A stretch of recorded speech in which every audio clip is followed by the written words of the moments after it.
Then comes September 11. The attacks happened on the two Twin Towers, and the economy comes crushing down, and the so-called recession begins. I watched an interesting show on House of Cards, which talks about the collapse of the housing industry that began in September 2011, and it was an interesting way to start the program. And that's how I'm going to start my speech tonight. September 2011, as I said, the Twin Towers came under attack. Both of them collapsed. People pulled their money out of the stock market, and the economy started to crumble. The president of the time, George W. Bush, and Alan Greenspan, who, please correct me, but I forget his title, he was the chairman of the Federal Bank of New York, and therefore the federal chairman. They thought that the economy is coming crashing down, and one of the things that they can do to improve the economy is boost the housing market. If they boost the housing market, there will be a lot of construction-driven job growth. There will be a lot of raw materials needed to construct these homes, and therefore the industries that manufacture these raw materials will also grow. Their jobs will grow, and that's how they will revive the entire economy. So what do? They let a loose rein on the housing market, on the loans. Almost anybody could get a mortgage without the 20% down payment that was traditionally needed.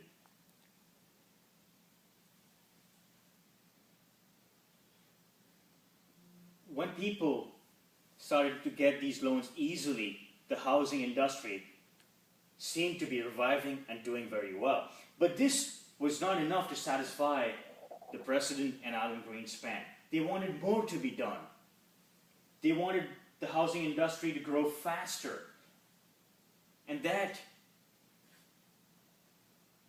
made some very poor decisions to be taken by the mortgage lenders.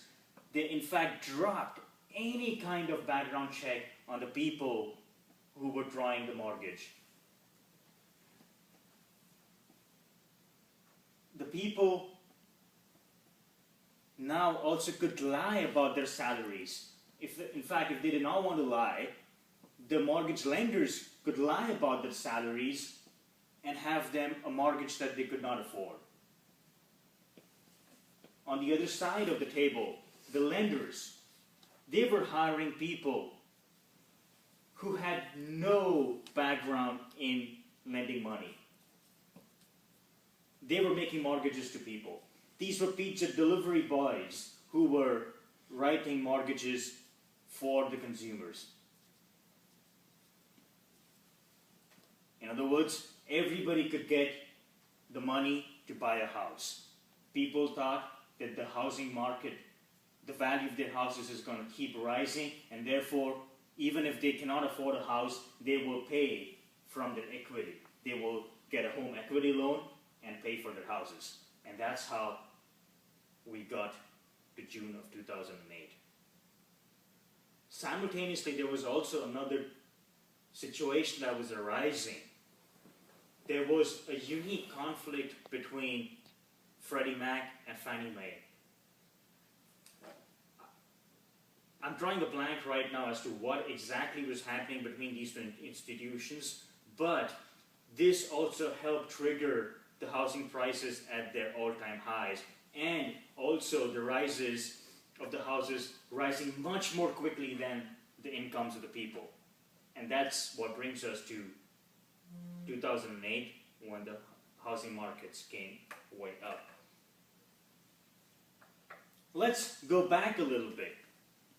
You would think that nobody was noticing this.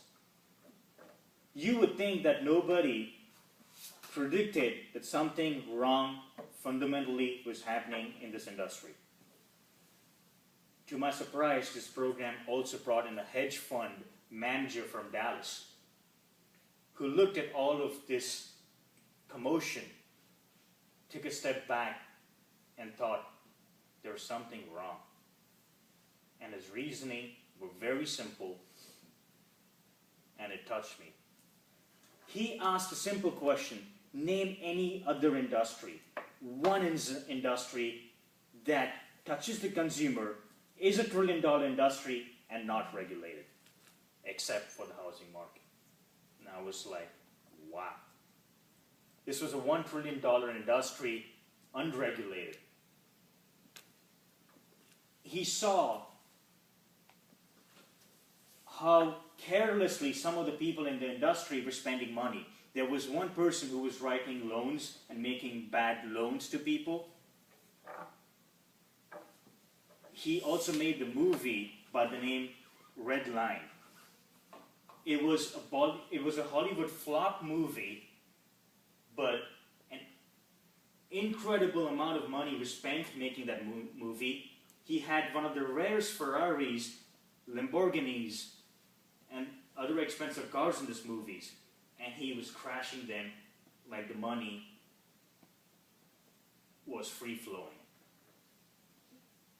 These were two facts observed by this hedge fund manager, and he hedged against the housing market. And the time came in June 2008. These two events happened.